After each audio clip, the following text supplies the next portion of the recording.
You're watching the New Stack Makers, a podcast for people who develop, deploy, and manage at-scale software. For more information and articles about at-scale technologies, please visit thenewstack.io. Now enjoy the show. Chainguard is the secure foundation for software development and deployment. By providing guarded, open-source software built from source and updated continuously, Chainguard helps organizations eliminate threats in their software supply chains. Ville, how are you? I'm doing fantastic. How you doing? Very good. Ville Aikas, right? Yeah, that's correct. You're founder of Chainguard, and you moved to Seattle 30 years ago, and I only ask that because you're wearing a Kraken hat. Oh, yeah. You know. Yes, moved to Seattle. Been waiting for 20 plus years for them to get an NHL team, and it finally came. Why, did you grow up playing hockey? Yeah, I grew up in Finland, so it's like, you know, on the day two, you are a hockey fan. There's no options. So, you've been in Seattle 30 years. How long have you been in open source? Well, I did I did some contributions very early on, and one of them was Napster command line for CLI for Linux, because it was core dumping on certain things. So that was my first proper open source contribution. But since then, then I worked in various startups and bigger companies. And at Google, I got back into the open source again in a form of whether it was Kubernetes or Helm or Knative or some of these things. So it's been... So you worked on a lot of those projects. Yeah. Yeah. So that helps a lot, kind of when you're starting a company like Chainguard. How did it affect your kind of core philosophy about starting the company? Well, It really made us, we were really familiar with a lot of the community per se, because we had started that and kind of grew up with that, and we're happy to see that it was solving people's problems. And in some cases creating other problems, and in some cases there were issues that were not being people didn't worry about them, and usually you kind of try to anticipate what are the next thing when you're engineering or building something. You want to anticipate what are the next things, the next big wave that is going to come and hit you in the face. And the security was already starting to come, and some of the other founding team was also addressing some of those, whether it's distroless or whatever else. But we knew that they were going to be issues, and then it really started coming down hard on the software supply chain security. Nobody knew what they were running.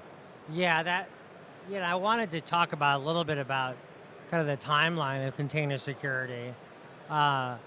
When you started in open source, containers were still, something that was in Linux, but it wasn't anything more than that.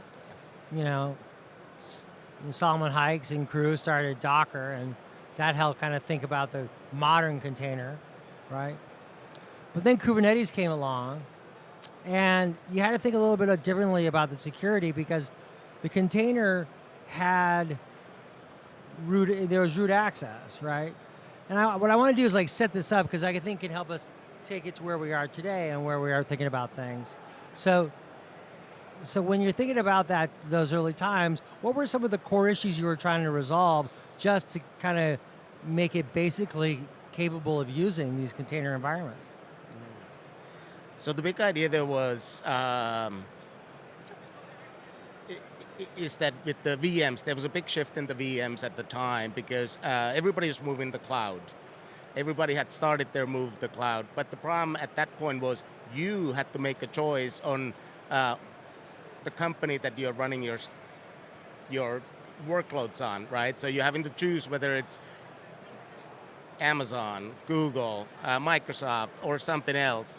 And by leveling the playing field for the developers and focusing on the container allowed them to go ahead and focus on what really matters. How do you wire things together, and how do you make things easy to go? But the security was not very important at the time, because, well, just get stuff out, solve people's problems right now. And that was the big, in one way you can squint your eyes and think about the internet, which is like, okay, you basically put together something that it's like, oh my goodness, this is so great, and yeah, why would anybody do anything bad here? And who on their right mind would just pull a container off the internet and run it in their production environment? Turns out, some people will do that. Yeah, a lot of people will do that. Yes. A lot of people will do that. You know, and that creates its own kind of set of problems and concerns. Did the Kubernetes team think about that problem? It was actually brought up a couple of times. I remember vividly a good friend of mine, J.M. Leon, who used to work at Google at the time, and we were kind of early days of this and demoing and everything else. He was saying like, so people are not going to be running like, because at the time we were pushing demo images to Docker, and then running them from there because we didn't have a container registry at the time. And he was like, wait, so people can just pull these things? Like, how do you validate them? We're like, well, of course, nobody's going to pull just random stuff. They're going to validate. I remember this vividly. So, JM, you were right. People will do this. But we did talk about it, but we assumed at the time, because, and part of it is our bias because we're all within Google, and a lot of the stuff that, like, you couldn't do things. It was like, it was locked down the right way, so you couldn't do things. And we assumed that other people were also sort of kind of had very good security posture, and it turns out that wasn't always the case. Yeah. I guess it kind of shows, like, I mean, it's almost like a aspect of securing software. It often comes down to trust, right? Clearly. Yes. But then the question then about trust becomes very complicated because, oh, I trust everyone just to, like, you know, do the right thing, Yeah. right? Mm-hmm. And eventually, and for a while, that might be okay. Yeah. You know, but eventually people figure out, hey, there's so much I could do with these containers. Yeah, and it really is, because the point is that there was obviously, you know, thought put into making sure that you could go ahead, and if you held it just the right way, you could make things secure. But the fundamental assumption always was that you would basically be running in a shared space, right? Like it wasn't true isolation, and that was okay. But I think the ramifications of that were not necessarily really clear to everybody. And the second point is, if you have to do something that is not the default behavior, then that's bad, because people don't necessarily do that. So it should be kind of a secure by default. So like, in order for you to, say, run as a root, it should be like you have to do something very, very, very special to go ahead and do that, right? Whereas with some of the tooling, it was like, yeah, you just have to do this. You didn't know that you needed to do that. So secure defaults are really important, and that's something that I think that we didn't quite get right in the Kate's land. When did you start to think about it more then? Were there some turning points? I think there was some turning points, definitely. We started really thinking about when we were talking to people and understanding how people are using this, and the more it was like, you know, like, oh my goodness, people actually are doing these kinds of things. And I don't want to focus too much on the public images, but sort of kind of even how are they generated, like how, you know, like truly the entire software supply chain, like end to end. And it was getting fairly difficult to understand how we get from one. There's no magic flags. There's no dash secure everything. So we needed to go ahead and take a really comprehensive look, and we started talking to some of my friends and coworkers and trying to understand how could we tackle this. Yeah, and you know, there were all, I mean, I was doing a little research beforehand, and there were all kinds of things that we started to see, right? Like, in those early days, there was like no standardized security scanning, right? Yep. Which is like common practice today, Yes. right? There was, you know, the configurations were a lot different, right? Yeah. You know, these are the kind of things that then get Yeah, exactly. And then, like there was a lot of effort put into like, like making sure that like whether it's admission controls, that the tools were sort of kind of starting to come in there, even in the gates, and you could do some of these things. You could go and write your admission controllers and try to do different kinds of things. But to your point is there was no standard, and some people were doing it, some people weren't doing them. So where are the standards today? Like, how do you view the standards today? That's great. I think there's a lot of best practices have been put into paper. Like here are the policies, right? So there's a lot of languages that have been put to like secure standards. Like these are the things you should be doing, and then they have been codified into like whether it's Kubernetes or other policy controllers, and those become kind of shared pipelines, and then it just kind of the common.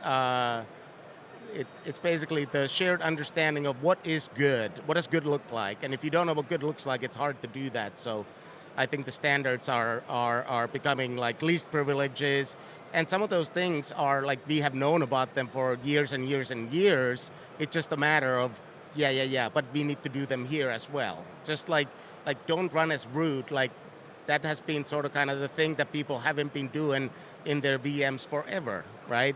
So why would the K8s environment be any different, right? So least privileges, simple thing, but most people weren't doing that. So there's been a lot of progress in container security, and Yes. and Chainguard, has helped really lead a lot of the efforts over the past few years. Maybe you could tell us a little bit more about Chainguard and what you do and like what you offer, and then I have a few questions about some of the challenges that you're facing, the community facing, on and on.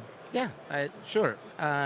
Chainguard basically provides open source software that we package into minimal zero-CVE container images. So you can basically come get those images that you love instead of getting them from wherever. You can get them from us, and they have been built from scratch using toolchains that have been built from scratch and bootstrapped, full transparencies, SBOMs, reproducibility, so you can trust us, but you can also verify us. So that is really resonating with the customers a lot, because they build software, they run software, their core competency is building that software. It shouldn't be chasing the security issues and everything else. So that doesn't really add any value to anybody.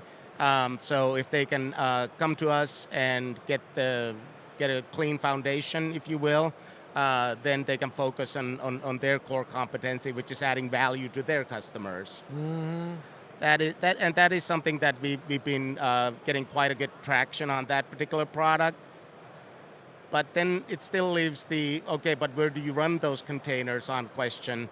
And for that, we released a Chainguard VM, which is basically container host, where you can run those containers, and that is the one that is also same principles as the containers, which is minimal to zero CVEs, full transparency, so you understand what you're getting. So now you can go and have a place to go and get secure containers, place to run them. And lastly, one more thing we did is we released Chainguard Libraries, which is okay, great. Now you basically have, you're starting with the secure host, you have a secure container base images, and then you want to go and build your app, and you're typically using other libraries, maybe like the one we are focusing right first is Java. So you typically use Java packages, jars, whether it's from Maven or anything else. We provide the same libraries, again, built with the toolchain that we have built, bootstrap, zero-CVEs, or as close to as we possibly can on the library side. And we want to go ahead and ensure that there's the transparency there as well. So that allows application developers then to go and start using libraries that are more secure. And so today there's, a lot more complexity than there was 10 years ago. That's for sure. I mean, and the supply chain has gained a lot more attention in people's eyes. Oh, it certainly has, and the base image, as like what we provide, that's one part of the solution. But you are putting stuff on top of that as well. And as we saw just what week or two ago, there was one of the GitHub actions was compromised, which basically made everybody's life very non-pleasant for a few days. But again, that is part of the supply chain where people are coming in, they are building their own code. The community is working quite a bit, us included in that, in kind of sharing some of the best practices there as well on how do you go ahead and not have long-lived credentials, and how do you do federated authentication and ephemerability and things like that. So that is again us coming together as a community, because everybody has their own build pipelines. So we are working as a community to help those out. So I'm really happy to see that. How do you just measure the effectiveness of that effort? Wow, that is a great question. I think one way might be like many of the GitHub projects have the kind of like they have badges like code coverages and everything else like that. So I wonder if there might be one. I'm just not aware of it, but I wonder if there would be a way for us to go and start putting in some of those things in the GitHub repos as well. I don't know. Yeah, because I think best practices are great. It's like, Yeah. All kinds of fields have best practices. Yeah. But it's one of the hardest things to Measure. prove out and measure, right? Yeah. I mean, you can measure it by like any kind of number of ways, but the overall goal is to like just make the it's to lower the number of attacks, or not lower the number of attacks, but lower the penetration, right? Lower the success of those attacks. Yeah. You know? Yeah. Those are sort of kind of like the after the fact. Like, do the attacks go down? And it's always difficult to know if people are doing the better things or not. It's kind of like that person who's yelling on the street corner, like, and somebody goes like, "What are you doing?" And it's like, "Well, I'm scaring away the elephants." And it's like, "Well, there's no elephants here." And it's like, "See, it's working," right? So it's kind of like that's. Yeah. That makes sense. I went to Cloud Native Rejects, and Wojciech gave a talk on AIML and container image security in AIML environments. This seems to be like a real emerging field. It really is, and it's also there's sort of kind of the code that nobody has tampered with, and then there's also the kind of the models. Like, how do you know if somebody has tampered with the model? And especially because there's very little knowledge on where the things kind of came from, right? Yeah. And as more and more trust is starting to be put into those systems, it seems like you can go in and with very little modifications be able to possibly make huge, like a little ripple on the input makes a huge change on the output, if you will. So getting that locked up is something that is obviously in people's best interests, and it's getting a lot of attention. I mean, we are providing lockdown or guarded AI images, so people can go and run their workloads, knowing that at least the code part is more secure and guarded. But there's a multiplication in complexity that comes with this. Of course. Because of all the different versions you have to think of. Yep. Working with GPUs. Yep. These are all kind of very present issues that you need to be aware of, and I just don't understand how anyone's going to be able to figure this out unless you're some security expert. Yeah, and I think there's a lot of things we are still kind of learning about it on sort of kind of what are the things. Yeah. I think the ones I just listed, I think those are like, to me, not being an AI expert, but those are the ones that come to mind as like, have you secured those? How do you secure those? And how do you know that they haven't been tampered with? Right. Because the outcomes are different too. Like, it might be a hallucination. Yes. Yeah. I mean, I'm watching some of these presentations today and the keynotes, the ability to change one little pixel on an image and how that can like Yes. be an attack vector almost, Exactly. right? Yes. You know. Yeah, that's exactly it. It's just like tiny changes can have huge impacts. Yeah. And being able to go ahead and prevent against that or even detect that. Yeah. Maybe there should be a project called Tiny Changes. Who knows? Who knows? Tiny. It's kind of like Kelsey's no code. Well, Ville, thank you so much for taking the time to talk today. Thank you for having me. I really appreciate it. If you like this video, please give us a thumbs up. And if you'd like to see more videos like this, you can always subscribe to our YouTube channel. We're on all the major social media platforms. You can always find us at thenewstack.io. We hope to see you soon.